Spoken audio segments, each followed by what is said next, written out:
Beruchim Abaim, Shalom Aleichem.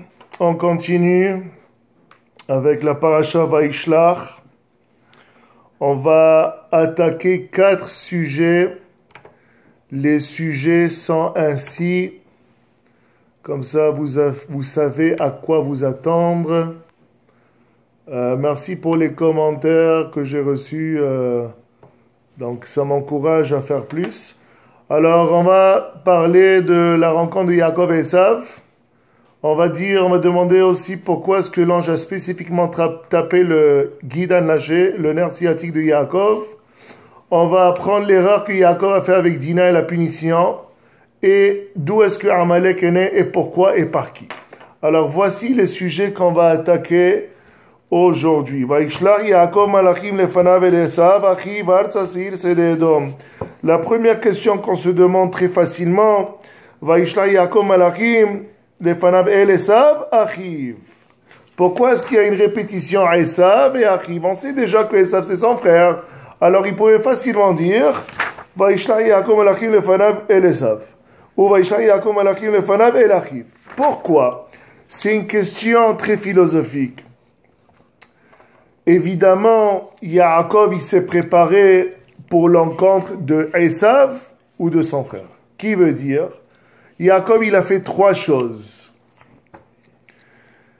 Il s'est préparé à la guerre. Juste pour vous montrer, même si Akadosh Baruch Hu, il a promis à Abraham la descendance, même si Akadosh Baruch Hu, il a promis à Yitzhak la descendance, même si Akadosh Baruch Hu, il est venu au rêve de Yaakov pour lui dire que c'est toi le 3e patriarche, Yaakov, il s'est quand même préparé à la guerre. Et je mets ce t-shirt, on dirait pas coïncidence parce qu'il n'y a pas de coïncidence dans la Torah, mais la première chose qu'il a fait Yaakov, se préparer à la guerre, milchama, une stratégie. Il a séparé les campements. Si Esav il attaque un campement, c'est les problèmes de guerre, mais au moins les autres campements pourront se sauver. Deuxièmement, la prière, tefila. Il a prié que, et ça c'est important, il avait peur. Yaakov, il avait peur. Yaakov, il avait peur, c'est écrit plus tard, Vayira Yaakov, voilà, Vayira Pasuk Het. Vayira Yaakov Meod. Il a eu peur, pourquoi? Il a eu peur de mourir. En réalité, il a eu peur de mourir et il a eu peur de causer un meurtre, de tuer lui aussi. Alors, il a prié qu'il ne soit pas dans une position de se faire tuer et aussi qu'il ne soit pas dans une position pour tuer son frère. Et troisième, il a envoyé des cadeaux. Des gros cadeaux, du gibier, du menu bétail, du gros bétail, de l'argent, des cristaux, vraiment, vraiment énormément de cadeaux. Avant l'encontre de Yaakov et Esav, on l'a étudié dans une autre paracha, on revient dessus, c'est la rencontre avec l'ange, le Samech Mem. Yaakov, il s'est battu, commencé avec l'ange de Esav, et Yaakov a su combattre et a su résister à l'ange, que l'ange devait partir, mais Yaakov ne l'a pas lâché, et c'est écrit, Vayar kilo yachollo. L'ange ne pouvait pas avec Yaakov. Rappelez-vous, Yaakov, c'était une force herculéenne. Quand il est venu, il y avait une grosse pierre sur le puits il a vu Rachel, il voulait l'impressionner, il a pris cette pierre immense et il a déplacé comme si c'était du papier. Alors l'ange n'a pas pu, Vaïga bechaf yerecho, vateka kaf yerech Yaakov beofko imo. Et là on apprend que l'ange de Esav a frappé Yaakov dans le nerf sciatique, Begid an-Naché, et il avait mal, sa hanche a été déboîtée. Et d'ici, on apprend que c'est péché de manger le nerf sciatique d'un animal. D'après le Zohar, si ce n'est pas pour cette guerre que Yaakov a battu l'ange d'Esav, il n'y aurait pas eu la paix entre Yaakov et Esav dans ce monde. Tout ce qui se passe dans le monde spirituel est réciproque, se passe dans le monde matériel. Si ce n'est pas pour cette victoire que Yaakov a envoyé des ondes positives, que Yaakov a créé des anges positifs, et ça on va le voir plus tard dans ce cours, il n'y aurait pas eu la paix entre Esav et Yaakov. Quelque chose de très intéressant que j'ai lu d'un shiur de Rabbi Mansour, il parle du Dalet et du Resh dans le guide Anaché. Quel est le rapport entre le Dalet et le Resh dans le guide Anaché? On lit dans le Shema Israël, Adonai Eloheinu, Adonai Echad. Le Dalet, il est en grand. Pour que la personne ne se trompe pas et dise Chazve Shalom Aher. Parce que le Dalet ressemble beaucoup au Resh. Alors le Satan, day in, day out, chaque jour, chaque nuit, essaye de pousser, d'insinuer, de bloquer ce Ehad que chaque juif doit croire et d'aller vers Acher, qui est un autre Dieu.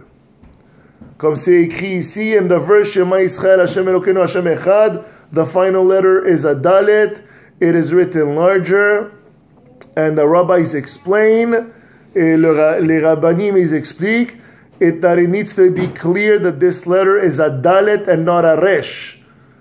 If we mistakenly read this verse with a Resh, Chaz v'Shalom, we will be saying instead Hashem, instead of saying Hashem Echad, we will say Hashem Acher. God is just another pagan deity. Et c'est ça le point du Satan. Alors c'est quoi la corrélation, la connexion entre le guide Anaché et le Dalet et le Resh? La hanche. La hanche et le fémur, ça fait comme un Dalet. Vous voyez, il y a la hanche qui sort un peu, il y a la jambe, le fémur, ça fait comme un Dalet. Qu'est-ce que l'ange il a fait? Il a débloqué le fémur, il a touché le nerf sciatique, hop, et il a rendu cette anatomie d'un Dalet, il a rendu un Resh. Pour te montrer, et je garde ce Resh, qui est Acher, Chaz v'Shalom, pour te montrer que le Satan a tout moyen, qu'il soit dans un état vulnérable ou dans un état de puissance, va toujours essayer de dérailler Béné Israël. Rabbi Meir, il dit, dans Masechet Sota, il parle, quand il écrivait la Torah, il utilisait un encre indélébile, qui veut dire un encre qui ne s'enlevait pas. En cas qu'un zéboub, c'était comme une petite moustique, une mouche que Dieu préserve, il va sur la lettre et il enlève le dalet et ça devient un resh. Alors il a créé un encre qui ne s'enlève pas. Pour vous montrer que l'étude de la Torah, c'est ça qui empêche le Satan de faire ce qu'il veut. Parce que c'est écrit, parce que Zeboub, Gematria c'est 17, c'est la même Gematria Tov, et on sait que Tov c'est la Torah, comme on dit, qu'il est car Tov natati lachem. Alors le Tov de Torah, qui est Torah, est capable, comme on dit, wash, est capable d'anéantir ce Zeboub qui est le Satan pour causer le péché. Et une chose très importante, pourquoi Rabbi Meir était tellement mahmir sur ce Dalet et ce Resh, c'est parce que Rabbi Meir a vu son professeur, qui était Rabbi Elisha ben Abouya, qui était un d'eux qui était à Pardes avec Rabbi Akiva, et lui il est devenu un hérétique, et tout le monde le connaissait comme Aher. Et c'est pour ça, le Dalet et le Resh, il faut faire attention dans le schéma, ne jamais dire Aher, mais dire Echad. Et c'est ça ce que le Satan, en touchant Yaakov dans le Gilad Naché, qui est un Dalet. Non, c'est pas Dalet, c'est Resh. Dieu, c'est juste un Dieu, n'écoutez pas Dieu. C'est ça exactement le péché de manger le Gilad Naché, c'est proclamer la victoire du Satan et de dire que Dieu n'est pas. c'est pour ça qu'on ne mange pas le guide anaché. On continue, et là, comme j'ai dit, la victoire de Yaakov a mérité des anges positifs, des ondes positives qui ont causé cette paix entre Esav et Yaakov. On sait que Yaakov s'est prosterné 7 fois devant Esav, il s'est prosterné 7 fois devant Kadosh Baruch Hu jusqu'à qu'il arrive à Esav. Et après, Vayarot Esav likrato, Vayihabekeu, Vayipol al tzavarav, Vaishakeu. Je vais vous montrer ici, Vaishakeu. Vous allez voir qu'il y a des nekudotes sur Vaishakeu, je l'ai encerclé ici. Vaishakeu. Évidemment, comme on aime poser des questions, on se demande la question, qu'est-ce que ça veut dire Vaishakeu, Vaifku? Et il a embrassé et il a pleuré. On va aller à l'explication simplistique qui est du Midrash Rabbah, qui est Rabbi Yannai. Rabbi Yannai, il dit que, Rabbi Yannai, au nom du Zohar, il dit que Esav, avant de rencontrer Yaakov, il a dit à ses généraux, tuez tout le monde, mais Yaakov, laissez-le vivant, je vais le mordre, je vais le déchiqueter avec mes dents. Le Zohar HaKadosh, il dit que Zohar 16, le Zohar dit que Esav a aiguisé ses dents, comme ça il peut mordre Yaakov dans la gorge et le tuer. Alors on savait l'intention de Esav était de tuer Yaakov.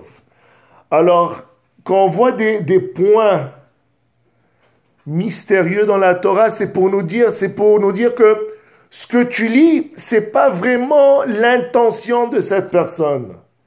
Vaishakeu. Oui, c'est écrit, il a embrassé. Mais d'après Rabbi Yannai, qui prend la leçon du Zohar, où Esav, il a aiguisé ses dents, qu'est-ce qu'il a fait, Esav? Il a mordu Yaakov dans la gorge. La gorge de Yaakov est devenue comme du métal, comme du marbre. Et toutes ses dents de Esav sont tombées. Et c'est là où il a pleuré, il a enlacé. Rabbi Shimon Bar Yochai n'est pas d'accord. Il dit que grâce aux anges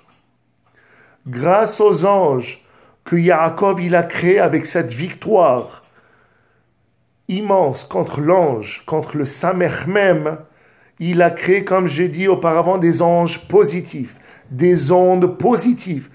Esav, oui, évidemment, a aiguisé, si le Zohar le dit, Chas v'shalom, le Zohar ne se trompe pas, le Zohar a dit que Esav, il a aiguisé ses dents, il est venu comme ennemi. Mais il y a eu un miracle, il y a eu un changement de caractère, il y a eu un adoucissement chez Esav.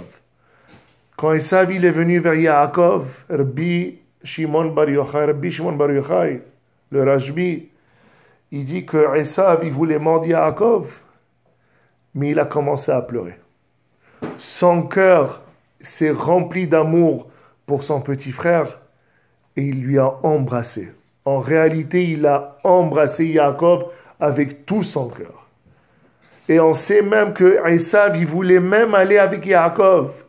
Esav il a dit, Yaakov, je ne peux plus être sans toi. Il a même refusé les cadeaux de Yaakov. Finalement, il les a pris, il les a éparpillés. Et il a dit, viens me voir à Arseir, viens avec moi. Yaakov, Esav arrive. Je ne veux ni un ni l'autre. Yaakov était dans un dilemme que nous tous on est. C'est vraiment l'ennemi d'Israël. Il y a l'ennemi qui est Esav, comme les Grecs, les Romains, le Nazi, Shmielnitsky, les Russes, les pogroms. tout ce qui est les terroristes, l'islamisme, tout ce qui est attaque vulgaire. Ça, on le voit venir. Ça, c'est Esav.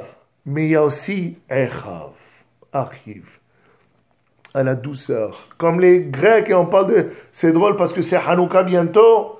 Les Grecs, eux, ils n'étaient pas comme les Romains qui voulaient détruire les Juifs. Non, les Grecs, ils étaient philosophes. Ils ont dit la Torah, c'est un très beau livre, mais c'est un livre d'histoire. Alors ils voulaient assimiler. Et c'est la raison que Yaakov, il a dit à Esav, regarde, toi avance et je te rencontrerai plus tard. Je veux pas que mes enfants s'assimilent avec toi. Et ça va être quand le moment où Yaakov va rejoindre Esav à Ar-Seir, Ovadia, chapitre 1, verset 21. Yavo va'alu Moshim ve'ar Tzion lishpot et ar Esav ve'ayta l'Adonai. Le temps de Mashiach. Quand Yaakov et les délivreurs, comme on va dire, jugeront Esav au mont Sinaï.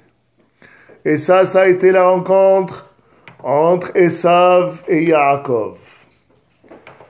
Plus tard dans la paracha, juste pour vous dire que Vaishlach, c'est la paracha la plus longue de Bereshit. Et c'est la 4e plus longue paracha de la Torah. L'histoire de Dina. Qu'est-ce qui s'est passé avec Dina?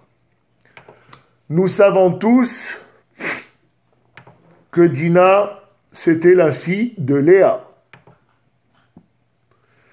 Dina devait être un garçon. C'est écrit que Léa, dans son ventre, elle avait un garçon. Et c'est écrit dans la Masechet Berachot, en dedans des 40 jours, on peut prier pour un garçon. Après ça sert à rien de prier parce que le fœtus, il est déjà fait. Il y a eu un miracle. Léa, elle a vu que Rachel, elle avait juste un. Si Dina était un garçon, Rachel, elle aurait moins de fils que les servantes, qui en avaient 2. Alors, Léa, elle a prié pour que Dina devienne une fille, et Dina est devenue une fille. Dina, elle est sortie à Shechem, et on sait tous, Shechem ben Hamor a pris Dina, et il a aimé Dina, et il a couché avec elle, et ça n'a pas plu à Shimon et Lévi.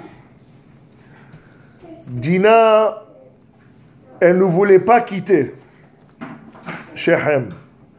On dit que Dina, elle voulait rester avec Shechem, c'est Shimon et Lévi qui l'ont tiré par les bras.